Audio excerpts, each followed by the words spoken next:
I don't know one single person who has not had long hair as one of their hair goals at one point in time or another. What do I mean by this? When we are embarking on a hair growth journey, whether it's natural hair, relaxed hair, dreadlocks, as long as you make the conscious decision that you want to start growing your hair, you start to set hair goals. You start to have a picture in your mind about what you want your hair to look like. You are not just growing your hair on vibes and vibes alone. And for everybody that I've come in contact with, let me use natural hair as the example because I have natural hair. Majority of people who reach out to me with questions have natural hair, and even for those that have relaxed hair, they want their hair long. If their hair is short currently, they want to get to shoulder length, they want to get to bra length, they want to get to mid-back length, they want to get to waist length, butt length. Now, I know a lot of people who want long hair, and I also know a lot of people who, even though they want long hair, they have not been able to grow their hair to the length that they desire. Whether they are taking care of their hair or they started caring for their hair and then they were not able to be so consistent along the line. Long hair is a common goal for majority of us. A lot of the times we chase the goal of long hair and we forget or neglect everything else. Having long hair is one thing. Other things you should focus on, maybe even more than you focus on long hair, the health of your hair, the health of your scalp. A lot of the times when you prioritize these other two things, the health of your hair and the health of your scalp, the long hair comes with the other two things. But if you prioritize long hair and so you're doing everything you can to get long hair without focusing on your scalp, which is where the hair grows out from, or focusing on the body of your hair, you may end up not getting to that long hair you're looking for. And I can speak to this because there was a time I was doing everything but focusing on my scalp, which is where the hair growth happens. So I was focusing on my ends, I was focusing on the body of the hair, I was doing my hair back to back with everything that I saw that was recommended to get long hair. I was just doing a lot and I was not getting the results that I was looking for. Also, other people have done a lot, done so many things, but they don't get the results they desire at the end of the day. In this video, we're going to be addressing and breaking down whether length should be a priority and what you should do if you chase length for some time and you don't get anywhere. And I'm going to tell you right off the bat that if you have been chasing length for a very long time, maybe not even that long, maybe a few years, and your hair doesn't seem to be getting anywhere, you should stop chasing length and you should start chasing health. Yes, stop chasing length, start chasing health. By the time you put all of your focus into chasing length, you would forget about focusing on health. But when you instead place all your focus on chasing health, the byproduct is going to be that the length is going to follow alongside that, and your hair is also going to get thicker. So focus on health and you'll get thickness, you will get length. There is a very important lesson I have learned after years and years of creating natural hair content, coming in contact with people trying to grow their hair. And that lesson is that you can have short hair, but your short hair is very healthy, and you can have long hair, but your long hair is the unhealthiest hair you have ever had. When you see hair that is healthy, it looks dense, it doesn't look brittle, it doesn't look dry. If you straighten that hair, all of the hair strands appear to be equal. You won't see thinning towards the ends of that hair. And when you put water in that hair, it's going to shrink, meaning it's healthy. When you straighten the hair, if you leave it out for some time and humidity touches that hair, it's also going to shrink, meaning it's healthy. And then on the other hand, we have the people who they have long hair like they want, but you observe things like if they straighten out their hair, the hair looks thin towards the end, the hair looks incredibly frizzy, it looks very brittle. There is a way you straighten long hair and then you see that there are uneven hair strands. That means all of the hair strands are not equal length from scalp to root. There is this dull appearance of the hair and just a bunch of other features. So if your hair has simply refused to increase in length, or it keeps breaking and staying at the same length, this video is going to reframe everything for you. And by the end of the video, you will understand exactly why health and thickness should be the foundation of your hair growth journey. Now, why should hair length not be the entire story when it comes to your hair growth? We live in a society that is completely obsessed with length. As long as your hair is long, it doesn't matter how it looks otherwise, whether it looks thin, whether it looks frizzy. People want to know your secret. They want to know how you got there. This is completely understandable because when we were growing up, the people who had longer hair were celebrated more, were admired more, were even treated with preference more than people who had shorter hair. And so naturally, when we begin our hair journeys, we start to ask quickly, how can I get my hair to be longer? How can I get my hair to be longer in record time? Because we don't want to spend 5, 6, 7, 8, 9, 10 years growing long hair. Whereas the people who have been able to grow their hair long and sustain that length have had long hair for years and years, and in growing their hair for a lot of years, they've been able to master their hair growth, master the things that keep their long hair healthy, and cut through all of the noise when it comes to getting from short to long hair. But there is the desire to get to long hair and the obsession with getting to long hair. And what does obsession cost you? You end up stretching your hair constantly so that you can measure your length. You trim your hair constantly because you think trimming often is going to make the hair grow longer. You make all kinds of hairstyles that stretch, pull,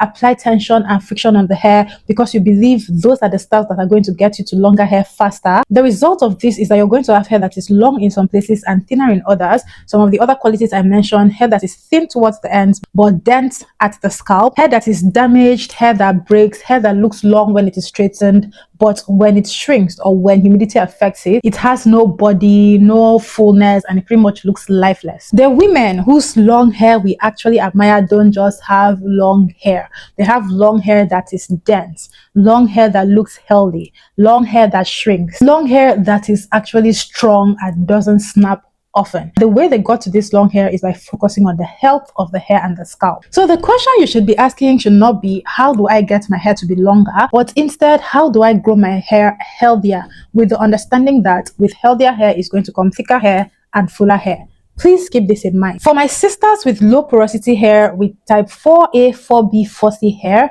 you may be wondering, what does thickness actually mean for my own hair texture or hair type? Before we go further, we need to understand that thickness is one of those words that are used in 3 different ways. There is strand density. This one is largely dependent on genetics, and you need to understand this early. Some people have fine strands of hair, some people have thicker strands of hair, and depending on whether your hair strands are fine or thick, that's going to now determine how your whole hair looks when it grows out and gets longer. So if your hair strands are on the finer side, you can grow your hair and it gets longer, but it won't look as full as somebody who has thicker strands of hair and they've grown their hair out. Their own hair is going to look thicker. Then we have density. Density refers to how many strands of hair you have per square inch of scalp. It means that high density hair looks full and it looks like it's all over the place, like mine, but low density hair can look a little scanty no matter what you do. Density is what gives your hair that full and voluminous appearance. Then we have the volume of the hair. That's the third one. Volume is a combination of all 3. So we have the thickness of each hair strand, the density of all the hair on your scalp, and we have moisture. Well, moisturized hair in its natural state, that it has not been straightened, looks incredibly full. Dry, damaged hair will look flat and will look like there is no life at all in the hair. When most people say they want thicker hair, what they actually refer to is density and volume. They don't take into consideration the fact that they may not naturally have thick hair strands. But then again, there is a way that you can treat your hair and care for your hair such that even if your strands are naturally thin, by the time you have done your hair care extensively and consistently for a time, your hair will begin to get fuller, the density will improve, and the volume will also look more. Now, the part you have been waiting for and the part you should pay attention to: why should thickness and health come way before length? Thick, healthy hair retains length way better than thin, damaged hair. Think about it this way: a hair strand that is strong, moisturized, and properly cared for will be less resistant to breakage. It can handle the detangling process, the styling process, and basically any kind of manipulation, and is going to still be standing strong. It's not going to snap, it's not going to break. On the other hand, a hair strand that is thin, dry, and damaged is more susceptible to breakage. It is more fragile. It breaks at the slightest tension. It also splits at the ends, and those split ends will travel all the way up the hair shaft, causing more breakage. Now, the more that hair grows, the more these problems are going to persist. So when you have a head full of thin, damaged hair, it means your hair is going to constantly be in a cycle of breaking and damaging without any real progress being made in terms of length retention. Now, the solution to this is not focusing harder on length. The solution will be to focus more on making every single strand of hair on your head stronger and as healthy as possible. Reduce breakage so aggressively that the growth your hair is already producing stays on your head and you don't lose any of it, or you lose very little of it. Now, how do you actually build this thickness? What does focusing on thickness actually mean in practice? I'll give you a few specific things to focus on that are going to make the biggest difference by the time you're done. The first is scalp health. I cannot emphasize this enough. You will be surprised the number of people who completely neglect scalp health, who don't take time properly when they want to cleanse their hair and scalp during wash day, who don't take time to moisturize their scalp when it is time to moisturize their hair. And guess what? They don't even moisturize the body of the hair properly. They do everything in a rush. These same people also don't take time to care for the hair when they are getting their hairstyles done. They don't care for their scalp in the same process either. So they just do all of this process in such a way that they get the things done quickly without prioritizing doing it properly, being gentle, being less aggressive, and keeping length retention in mind. If length retention is not at the back of your mind for every time you manipulate your hair in any way at all, from washing all the way to styling and combing, then you're pretty much not going to retain that length. And I always say something: you can treat your hair anyhow, you can treat your scalp anyhow when your hair is short, even though you want long hair. But the minute your hair starts to grow inch by inch, the minute you see that length increasing, then you need to pay attention to what you're doing. You need to pay attention to your processes, your techniques of manipulation. You need to pay attention to the products you're using. And if you notice that anything is making any kind of negative impact on your hair and scalp, you cut it out immediately and you watch all of your activities closely. Your hair grows directly from your scalp, and the health of your scalp directly determines the quality of hair that grows out of it. Scalp care means keeping your scalp clean. When it's time to wash, you pick a shampoo that is going to clear all of the excess product buildup from your pores. This in turn is going to reduce the clogging of the hair follicles and allow your scalp to produce enough sebum to moisturize your scalp and also strengthen your hair. Then you are going to need to do regular scalp massages. What is the benefit of regular scalp massages? Better blood flow circulation throughout your scalp. What can you use to do scalp massages? You're supposed to do your scalp massages using oils. An oil like rosemary oil is a very good recommendation. Then we have reducing mechanical damage. This is essentially how you manipulate your hair, how you have your hands in your hair, how you comb your hair, how you style your hair, how you part your hair, how you detangle. Whether you do all these things when your hair is wet or dry, you need to pay attention and you need to make sure you're doing it right. If you need to touch your hair or manipulate your hair when it is dry, check the hair, check if it needs products to be applied to soften it a little and to make the process easier. Don't just go in with a comb and start ripping through your hair. You're going to come out with a lot of hair on the comb. The hair is going to break, it's going to snap, and you may not like the amount of hair that you lose in the process. Also, try not to work with too much force. I started speaking on this more. Try not to be aggressive with your hair. When it comes to hair, you need to be very, very gentle. It will take more time, but it's better to do a good job by taking time instead of rushing through the process and damaging your hair when you're done. Another very important thing you need to pay attention to is your nutrition. Nutrition is often underrated and we need to focus on that more actually. Just as much as the things you put on your hair on the outside are important, the things you consume are even more important. You cannot live on a diet of fast food. Every single day you're eating fast food, you're eating junk, you're eating a lot of sweets. You are going to have different results compared to somebody that eats whole foods, that eats balanced diet, fruits, vegetables, just clean meals. When it comes to the hair growth, the two of you are not going to have the same result, even if your hair types and textures are the same. So pay attention to this, pay attention to your meals, pay attention to your drinks, consume a lot of water. If you need to, reduce your alcohol, reduce the sugars you consume. If you need to take vitamins or supplements to address issues like excess thinning or excess breakage, make sure you take them, but make sure they are recommended by a medical professional. And now that I've given you what you must do if you want to focus on thickness instead of length, let's talk about what you need to stop doing to get thicker hair. The very first thing I'm going to say is that you should stop skipping trims. There are two sets of people I've come across when it comes to trimming the hair. The first set are the people that trim the hair constantly and way more than necessary because they believe that is the secret to the long hair they're looking for. The second set of people are the people who don't trim their hair at all because they believe that's the secret to the long hair they're looking for. Trims are important. Overdoing the trims, that's not important. Underdoing the trims, that's not important. You want to find a balance. I recommend trimming your hair at least 2 to 3 times a year instead of doing once a year, instead of doing 6, 7, 8 times a year, instead of trimming your hair every month. Once it is time for you to trim your hair, you're going to feel it, you're going to know it. You will try to comb your hair and your hair is going to get stuck somewhere That's how you know that it's approaching time for you to trim the hair. So pay attention to the way that your hair behaves. Pay attention to the times that your breakage becomes too much. Then trim when necessary to keep your ends healthy and keep your hair growing. The second thing we are going to say is doing tight, high tension hairstyles. Tight hairstyles are one of the fastest ways to lose all the hair on your head, especially around your edges. We've already said that a lot of these hairstyles, whether they are protective or whether they are high tension, they are all still called hairstyles.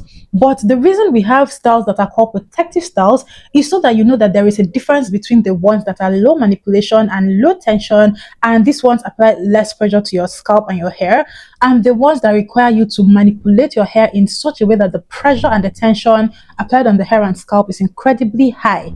Go for the ones that require low manipulation. Go for the ones that require low tension. You don't have to do them all the time. Just do them maybe once a month, twice a month, maybe 3 times in 2 months. Just have times that you do these hairstyles.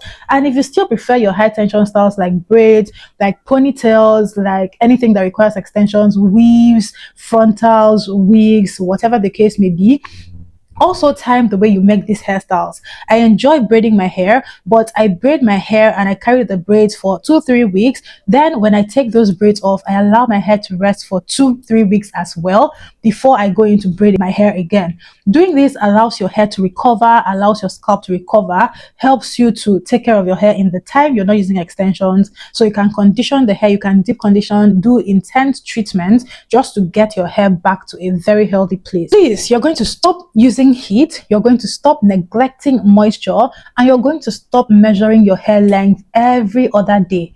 Using heat, I feel like that is pretty much explanatory. We already know that if you use heat constantly, especially without a heat protectant, your hair is going to get damaged over time. If you're using heat too much and neglecting moisturizing your hair often, that is like a double death, and you're going to just damage your hair entirely. So if you constantly use heat, try your best to find opportunities to moisturize the hair to balance things out. If you're one of the people that is constantly measuring your hair to see how much length you've been able to retain, you're just going to give yourself anxiety. Measuring your hair length is not the only way to track your progress. You can also track your progress by seeing how well your hair shrinks. You can track your progress by seeing how much your hair has gotten thicker, how well your hair is shining, how much less breakage you are experiencing, how much less frizz you are experiencing. There are other factors you can use to track your progress instead of focusing on length and length alone. And now, how do thickness and hair length work together? I want you to understand something very clearly before we round up this video.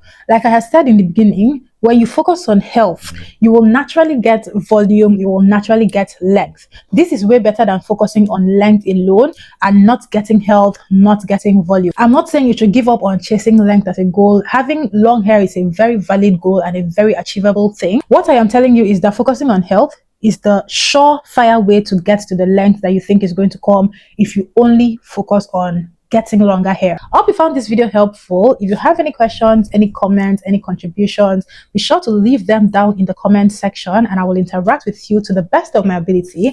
Thank you so much for watching this video. I will see you in my next one.